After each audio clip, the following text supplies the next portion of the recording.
Thank you very much, Mr. Chairman, for holding this hearing, and thank you to our esteemed witnesses for appearing before the committee.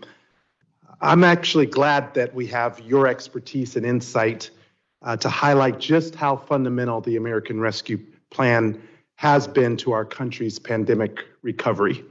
When my constituents sent me here to Congress, they expected me to deliver results.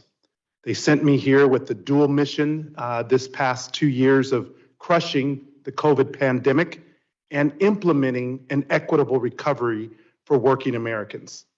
So I'm proud to say that I voted to pass the American Rescue Plan in the moment that it was needed. Not one of my colleagues, my Republican colleagues on the other side, voted for that bill.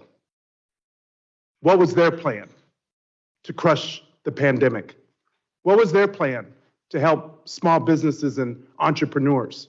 What was their plan to help lift 50% of families out of poverty through the child tax credit?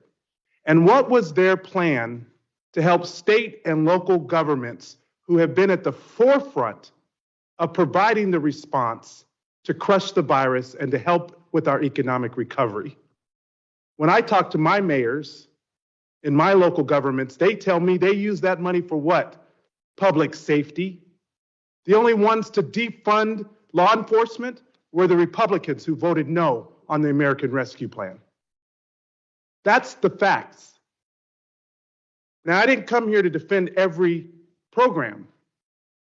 That's not what I came to Congress to do. I came to make sure that the federal programs that Congress approves and that the administration implements works for my constituents.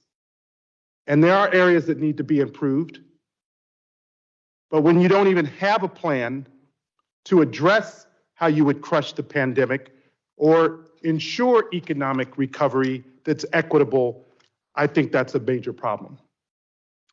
Now, by supporting America's entrepreneurs, the American Rescue Plan ensured that our country would be ready to grow when COVID was finally crushed.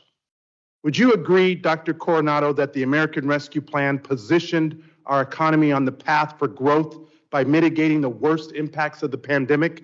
And could you please speak to how aggressive fiscal policy may have lessened the long-term scarring effects we often see after severe downturns? Yes, undeniably, the American Rescue Plan and the fiscal support helped the economy recover even through the pandemic and now more as we move beyond it into the endemic phase. And I think that you're putting your finger on the most important aspect, which is the support to the labor market and getting people back to work when they are able and ready to do so. It did take, we did lose participation. And now that is roaring back. It's roaring back.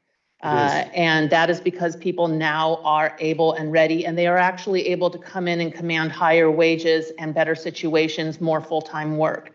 So there's a lot of things about the labor market that you highlight that, last recovery, we didn't do that. And people were out of the labor force for years, many years. We didn't see that recovery happen until 7 years into the expansion. And it's disproportionately on women and people of color, which Absolutely. I think also speaks to where's your plan to help with an equitable recovery for every community.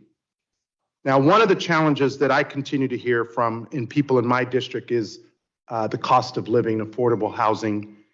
With the cost of rent on the rise, people do still need help. And that's why I applaud my home state of Nevada for allocating funding from the American Rescue Plan, which will now invest $500 million directly into affordable housing.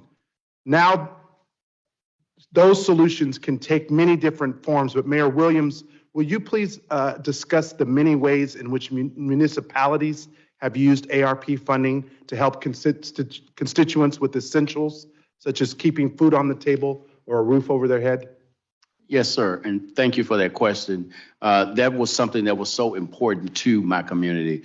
Certainly, we had people who were at risk of evictions. We certainly used the funding to be able to stave those evictions off by helping with rental assistance, as well as mortgage assistance and utility assistance, something as meaningful as being able to have your water service. Those are the things that we focused on, but also assisting folks with being able to have money to go to the grocery store. Those were some of the things we have been dealing with. And now this issue around access to internet. That was a big one in my community because, you know, many of my families had to drive their kids to the local McDonald's to sit on the parking lot to be able to receive access to Wi-Fi. Those were things we were focusing on to make sure that we assisted families to be able to pay for their internet bill if they had a service. But, you know, thanks to this affordable high-speed internet service that's coming, many families will receive that. But the everyday support, but the everyday need to keep families alive, those were the things we were focusing on in our communities. Well, thank you for focusing on the American people. I yield back.